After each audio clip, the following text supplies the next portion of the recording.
Welcome to TouchLine. I'm your host, Anthony Totera. We've got a special guest today, Gareth Wheeler of Sun Sports Media. Gareth, thanks for joining us here on TouchLine. Not a problem, anytime. I don't know if I'm special, but thanks for having me nonetheless. You're special to the soccer world here in this province and in this country. Gareth, I invited you here this evening to talk a lot of topics local and as well the Canadian men's national team and the winning bid of Canada's Women's World Cup that will be here in 2015. So let's start off with TFC. A lot of changes. Aaron Vinter brings in a whole new staff, a whole bunch of new players again. I got to tell you, I'm really disappointed in the first 4 years that they haven't made it to the playoffs, Gareth.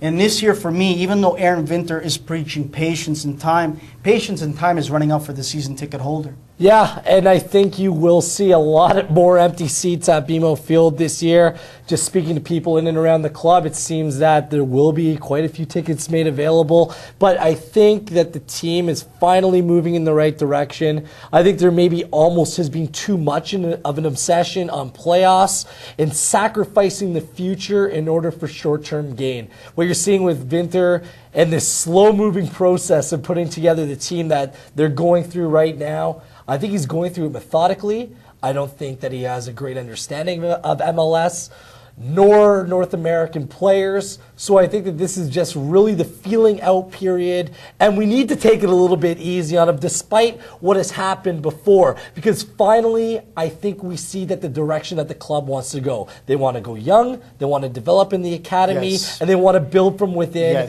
with Canadian players, and I do not think that that's a bad idea. And I agree with you there that we've got to give Aaron Vinter and his staff some time, but we can't give management so much more time either, Gareth. I mean, why are we not getting a designated player that is worth the money that like Seattle has in their first year? They did it right. Why can't we do it right here? We were asking those questions year 1, year 2, into year 3, and then all of a sudden Julian de Guzman came on the scene. But still, this was the past staff. And as much as people want to heap the blame all on Mo Johnston, there's a lot of blame to go around, but he was one man operating an entire soccer club. And I'm not trying to cut him any slack here, but it's physically impossible for one man to have that kind of vision, take care of the off-field dealings as well as the on-field dealings. It was far too much, and he wasn't helped out by a revolving door of head coaches. Maybe his biggest fault, and there was a lot of them, was not getting the right people to surround him or convincing the people at MLS need to put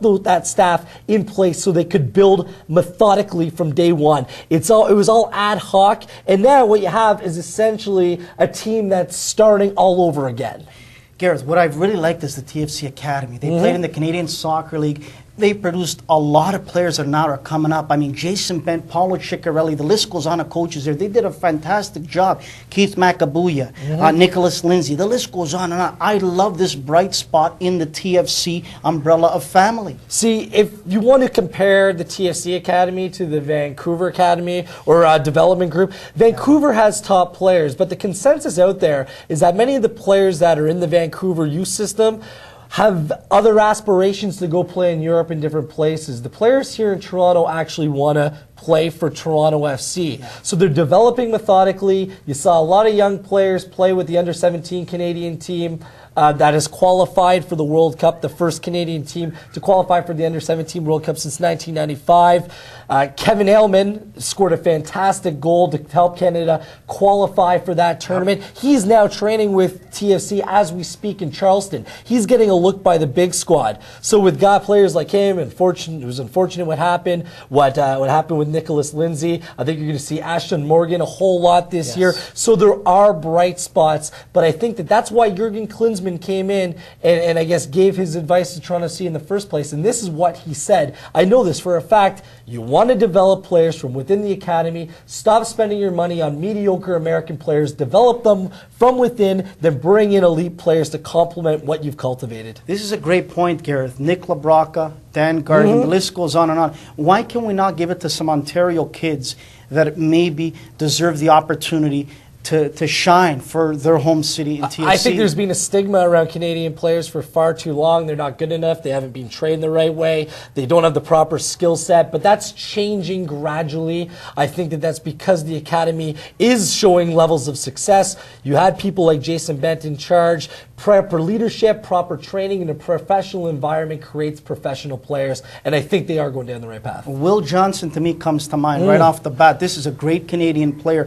but he's also a star, in my opinion, Gareth, in the MLS. Yeah, he's become a top player. It didn't happen overnight. No. He works, very few players work as hard as Will Johnson. Now he plays for the best team in MLS, who could actually win the treble this year. It wouldn't surprise me. The team's got quality through the roster, and he's a player that, from day number one, that's the type of player you wanted to see Toronto go after. You know, it's great to see guys like De Rosario here and De Guzman here, two of Canada's finest, but Will Johnson definitely fits that category as well. Just before we leave the TFC page, we find out today, Gareth, that Adrian Kahn has left the team and come back home to Toronto over a contract dispute. Adrian Kahn was the MVP of this team last season. That, I know you didn't agree with that. Yeah. We talked about this on the Fan 590 on my show, and you didn't agree with that. I thought he was steady. Maybe not the MVP, but steady. To lose him and to go back home right now over a dispute over money, it's not good. Yeah, Dwayne De Rosario was the team's MVP last year. Yeah. I think that anyone in the right mind out there would agree with that sentiment. The management chose Adrian because it was kind of sticking it to Dwayne for... I don't want to go back through that noise because to me it was all nonsense to begin with. Now it's Adrian who isn't there, and it looks like a deal is going to be completed with Dwayne. I personally, Anthony, don't think that Adrian's coming back to the team. Wow. I think that that bridge is being crossed. I think that Adrian was done a disservice when his contract was signed 2 games into last season. A lot of cloudy details surrounding that signing, a lot of rumors that an agent was acting on his behalf, which really wasn't his agent. I don't want to get into that speculation. The bottom line is Adrian wasn't happy with the way that things weren't dealt with back then. Now there's new leadership at Toronto FC. They need to decide what's best for their team, whether or not it's giving Adrian more money and making him happy or going in a different direction. And to me, the fact that Adrian is left in the first place shows that the two sides are very far apart, and Aaron Vinter probably deems Adrian expendable because, once again, Adrian's a 30-year-old player. Yeah. They're going young, and it's no disrespect to Adrian. I think you can get another job in MLS or go get paid more money in Scandinavia. There are other options out there for him, but my heart goes out to the local guy. I played against Adrian growing up. He's the type of guy, once again, you want to see playing for Toronto FC, and it's too bad that he was done an injustice or a disservice when that contract was signed last year in the first place. And a Canadian national team player. Exactly. One player that is an OSA product and has played proudly for TFC is Nana Atakor. Here's a kid that it pours out his heart and soul every time he's out there, and he gives it his all. Here's another kid that I think this year he will take a major step forward in being a leader on this team, Gareth. You're seeing baby steps with Nana. I think last year I didn't see enough progression in terms with the ball at his feet. I still think he needs to work on his distribution and things like that, but he's still a kid. He's still young. He's a physical presence. He's shown that he has a proper head for the game. He can read the game properly. And that's another player who has contract issues going forward as well. But you have to think that Nana's the kind of guy that the team would want to lock up long term, maybe make a little bit more of an investment in than Adrian at this time. I think that Adrian's a better player right now, but obviously Nana probably has a better brighter future going forward. Will they make the playoffs, yes or no? Absolutely not. The way that the team is right now. That being said, I'm heading down to Charleston on Wednesday. I'll be able to see the team up close and personal, but for what I've seen via web streams, I'm not convinced. I like the style. I like some changes that have been made, but bringing in a lot of no-name trialists is unconvincing to me. While I see other teams in MLS, whether it be Chivas remaking their back line or DC United stockpiling, other teams have got a whole lot better. I just don't see TFC making that kind of jump. That's hard to understand. I feel sorry for the season ticket holders, the fans. They've suffered a lot, Gareth, and you'd love to see a playoff game here. I was at the MLS Cup final, and the fans came out to support two teams that weren't theirs, and they loved Paid a lot of money for it as well. A lot of money. Now, just closing out, I said this, and I'll go on record. I hope they do make the playoffs. I think they will. But I also think in the first year, the Vancouver Whitecaps who are coming in are going to be the team that a lot of people are going to be surprised about. Yeah, they just need to find some goal scoring. They're strong at the back. Jay Demerit is a savvy signing by that club. He's going to be the captain of the team. You get your anchor in central defense. What have we been saying about Toronto SC before Nana emerged and Adrian stepped up? They never had that commandeering center back, someone to bring the team together and lead from the back position. Vancouver has that. If they can bring in some players up front, I think they'll do good. But once again, I think that they understand it's a growing process and there's a learning curve, and I think the team has a bright future ahead of them. Maybe not this year, but going forward, absolutely. Well, good luck to Bobby Lenarduzzi and the Whitecaps. They're going to need it, but you know what? Bobby knows what he's doing. Good luck to the Vancouver Whitecaps. Gareth, let's talk about the men's national team. Stephen Hart, they played Greece, lost 1-0, played Ukraine, great result there. But I'm a little bit confused, and I really don't understand, Gareth. Why are we not playing Cuba, Honduras, Guatemala? When is the last time we've played USA in a friendly? Or even Mexico? We play the Mexicans and the USA under 17, under 20s, men's and women's all the time. I think we need more of this action. It's a great question, and I think that it all comes down to scheduling, to tell you the truth. It's very hard to bring back the European contingent back to North America and play midweek games on international dates. When you're a team like Argentina and you want to bring back a guy like Carlos Tevez, it's easier to convince Tevez to come back if you're going to be playing, Brazil or another big nation. If you're playing Guatemala, it's tougher to bring back your top young players based in Europe, Atiba Hutchinson, or what have you. So I think what they need to do is start scheduling more North American games that feature MLS players. Now, scheduling is always a headache when it comes to MLS, especially considering they don't recognize international dates. So it's no easy task for the CSA to put together these games. But I'm with you. You want to play the teams or teams that are like the teams that you're going to be playing during CONCACAF qualifying. I wouldn't mind seeing the team play more South American teams like they did this past summer. These are the sorts of steps that they're taking. But that being said, playing these European teams and playing bona fide players who are at the peak of their fitness, these games still bode well, especially when you're playing in hostile environments. If you want to remember in Ukraine, that was Andrei Shevchenko's centenary match. Yes, and they went out and drew Ukraine, and they could have very well won that game. So I agree with you in theory, but I think it's easier said than done. I'm starting to see, Gareth, the swagger come back in the Canadian men's national team. The days of Holger Osiak, and I was so proud and still proud to be a Canadian soccer fan. The swagger is coming back, and what I like about Stephen Hart is he's a player's coach. He talks to them. He explains to them what he wants, and I've heard a lot of positive feedback from Stephen Hart. I wasn't really keen on the hiring at the beginning of Stephen Hart, but I'm way on board now because I think he's doing a lot of positives. I scratched my head when he wasn't kept on, when he stepped up and did a nice job as the interim head coach at the time. Instead, they went in a different direction. I think that was a mistake. Stephen Hart has impressed me from day one, his attitude, his persona. I know many people that coach at high levels across the province, and they've gone to coaching clinics with him and says that he runs great practices. He has some great theories and ways of looking at the game of soccer. To me, he's the kind of guy that you want leading the program, but he does need more help. The Canadian men's program needs a technical director in place to set the vision and help Stephen out a little bit. And of course, once again, it just comes down to making sure that he has the depth at each position. He's getting Canada's best players to play for the red and white. And that is his biggest challenge going forward. But the proof is always in the pudding. And when the team starts winning and starts showing that they mean business, then these players will come on board. It's about leadership. I think that some of these young players are too young to realize what that means right now, but they'll grow into it and hopefully grow into prominent Canadian internationals. I agree. Some of the comments I heard after the Greece game I really took to heart, where the boys were upset that, again, they didn't get a result. It didn't matter to them that they only lost to a powerhouse in Europe, in Greece, but they didn't get a result. And you like top 10 team in the world, Greece. And you like hearing that, Gareth. You like hearing it. Having said that, when I mentioned the name Teal Bunbury to you, what do you think about it? I think that a whole lot of people are angry at the guy for going to play for the U.S., but that's because he said one thing and did another.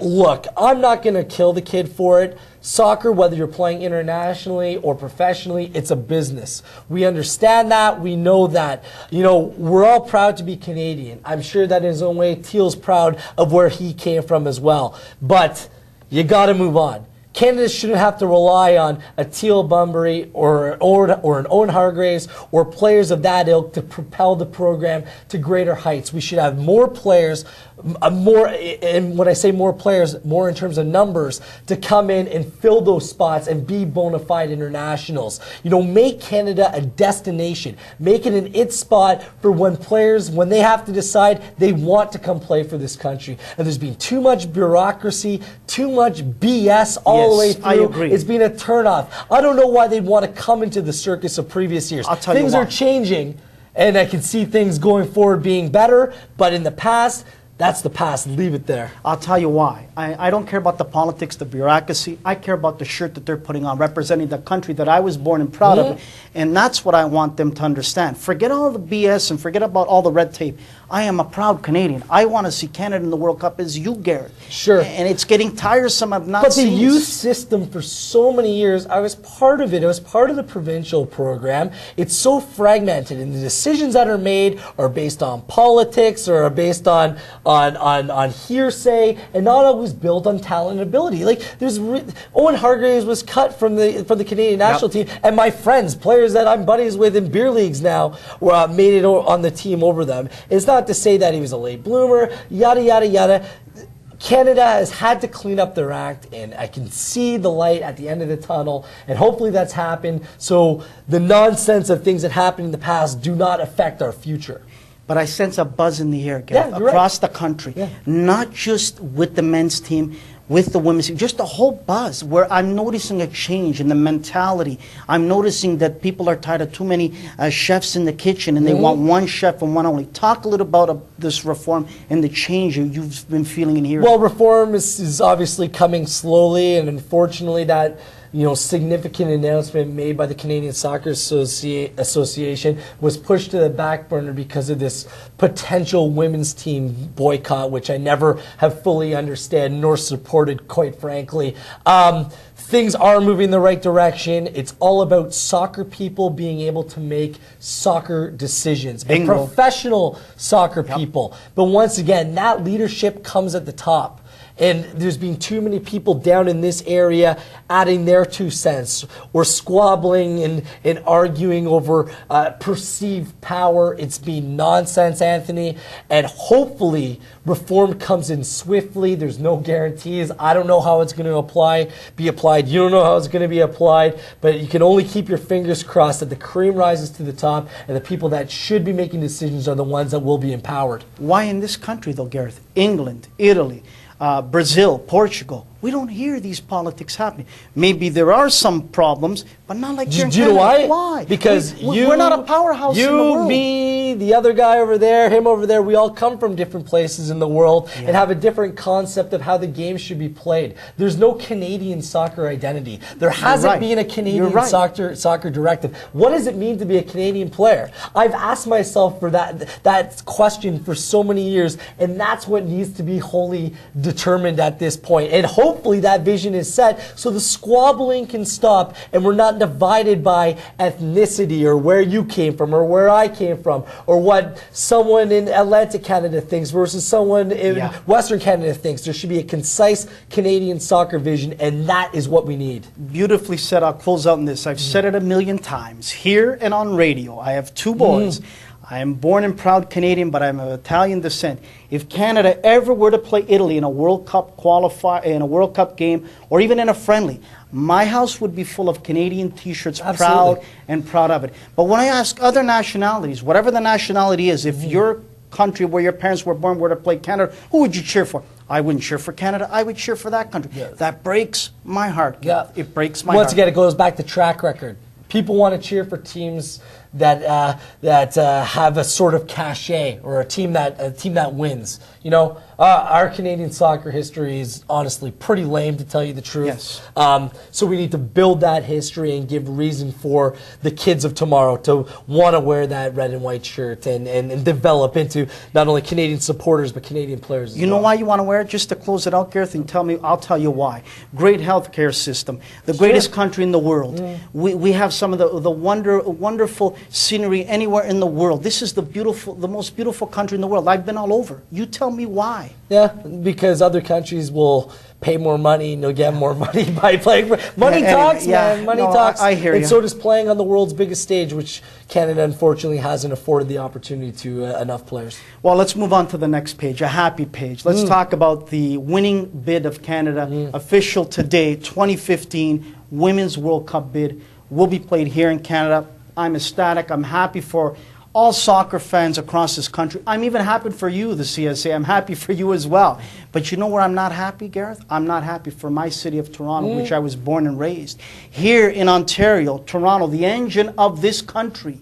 Why is there not the opening game here or the closing game? I'm confused. Yeah, you'll have fun reading my column in tomorrow's Toronto Sun then. It's nonsensical. I spoke with Peter Montopoli today, and he laid out the situation after the CSA had received all the information from FIFA about the guidelines, the expectations of host cities back in October. They opened up sessions where cities could come in and gather information. There was 2 of those sessions. But on November 8th, Tourism Toronto wrote a letter to the Canadian Soccer Association, said thanks, but no thanks. We're not interested. Well, I didn't know that. That came from the city of Toronto. This isn't a CSA issue. This is a Toronto issue. And it all revolves around the fact that in 2015, the Pan Am Games are coming to the Greater Toronto area. Yeah, but the Pan Am Games don't start for 3 weeks after the World Cup starts. Potentially starts, okay? That's the kicker. That's why it makes no sense to me. First of all, the Pan Am Games are a B-League international competition. They have not been on American television the past 3 times that the event was hosted. I wouldn't even know that the Pan Am Games still went on if we weren't awarded the 2015 Pan Am Games. It's an economic and financial boondoggle for the city. It costs us far too much money when we have the National Soccer Stadium in our own backyard, a stadium and a tournament at the under 20 men's level that brought in almost $50 million of economic activity into the city. Yet Tourism Toronto has the audacity, while representing guys like me and you and the city of Toronto, to say no, but no thanks, to host the premier women's sporting event globally. To me, it's irresponsible, and something has to be done. Speaking to the CSA, they're not closing the door. Well, I'm glad you set the record with the CSA, because many people like to throw the darts at the CSA. And I'll be honest, there's times I like to throw the darts at the CSA too. But you went on record right now and said that you spoke to Peter Montopoli and that the CSA was professional, went about it all the right ways. Well, then you know what, the City of Toronto? You need to step up to the plate, because we want a World Cup game here, whether it's the opening or the closing. The national stadium's here, Gareth. Yeah, exactly. And once again, it's paid for. The costs aren't there. I spoke to people in Halifax today. I wouldn't be surprised if they built a soccer-specific stadium in Halifax. Moncton is looking to expand and probably rebuild the Moncton Stadium where they had the CFL game last year. Yes.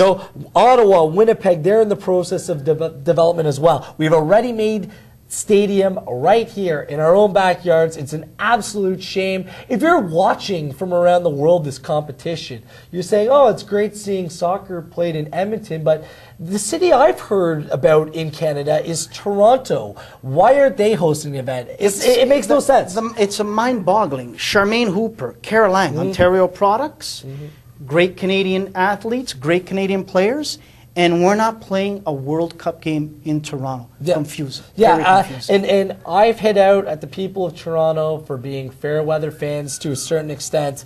The last Canadian women's game last year here it was against China. Only 5,427 people in the crowd that day.